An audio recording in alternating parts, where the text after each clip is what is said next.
নমস্কার বন্ধুরা, আপনারা সবাই কেমন আছেন? আশা করি সবাই ভালো আছেন, সুস্থ আছেন। আমিও অনেক ভালো আছি, সুস্থ আছি। আমার চ্যানেলে আপনাদের অনেক অনেক ভালোবাসা জানিয়ে আজকের এই মিনি ব্লগটি শুরু করলাম। আজকের রেসিপি হচ্ছে ওলকপি দিয়ে আলু দিয়ে চিংড়ি মাছের ঝোল। অনেকে ওলকপিকে শালগমও বলে থাকেন।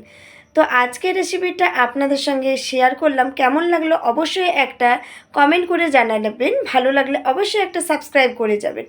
তো বন্ধুরা, এখানে শালগমগুলো আগে থেকে ধুয়ে লবণ মাখিয়ে রেখে দিয়েছিলাম, আর আলুগুলো হলুদ নুন মাখিয়ে রেখে দিয়েছিলাম। কড়াইতে তেল দিয়ে খানিকক্ষণ গরম হওয়া পর্যন্ত অপেক্ষা করে ওলকপিগুলো দিয়ে ভালো করে নাড়াচাড়া করে নিচ্ছি। আর এদিকে চিংড়ি মাছগুলো ভালো করে পরিষ্কার করে ধুয়ে হলুদ নুন মাখিয়ে রেখে দিলাম। এদিকে আমার ওলকপিগুলো প্রায় লাল লাল করে ভাজা হয়ে এসছে।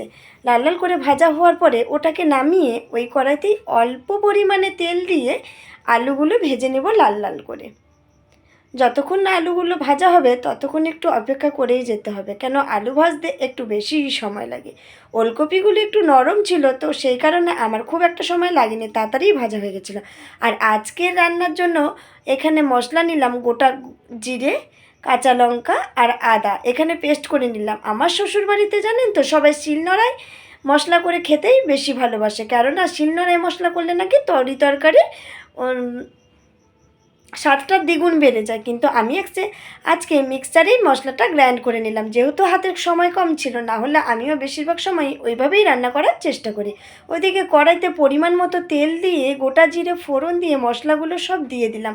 ভালো করে কষিয়ে নিব। যতক্ষণ না একটু কষানো হচ্ছে ততক্ষণ একটু অপেক্ষা করে দিয়ে দেব চিংড়ি মাছগুলো। একটু হালকা কষানোর পরে এখানে চিংড়ি মাছগুলো দিয়ে ভালো করে কষিয়ে নেব, কারণ চিংড়ি মাছগুলো আমি আগে ভেজে নিইনি। জানেন তো, আগে যদি চিংড়ি মাছগুলো একটু ভেজে রাখি না, অনেক সময় একটু শক্ত শক্ত হয়ে যায়। তো সেই কারণেই আজকে ভাবলাম মশলার মধ্যে চিংড়ি মাছগুলো দিয়ে একটু ভালো মতো কষিয়ে নেব। ভালো মতো কষানোর পরে এই যে আমার ওলকপি আর আলু ভেজে রাখা সবগুলোকে দিয়ে ভালো মতো নেড়ে চেড়ে নেব। যতক্ষণ না কষানো হচ্ছে ততক্ষণ ভালো করে নেড়ে নেব। ভালো করে কষানোর পরেই তারপর একটু গরম জল দিলে একটু ভালো টেস্ট হয় এমনি নর্মাল জলের থেকে। তারপর ওদিকে আমার প্রায় কষানো হয়ে গেছে। কষানো হয়ে যাওয়ার পরেই গরম জলটা যে করে রেখেছি ওটা এর মধ্যে দিয়ে ঢাকা চাপা দিয়ে আস্তে আস্তে রান্না করব।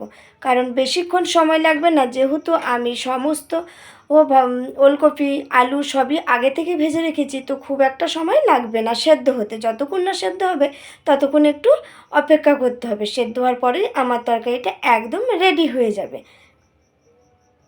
তো বন্ধুরা, আজকে আমার এই রেসিপিটা কেমন লাগলো আপনাদের অবশ্যই জানাবেন। ভালো লাগলে অবশ্যই একটা শেয়ার করে যাবেন, কমেন্ট করবেন, সাবস্ক্রাইব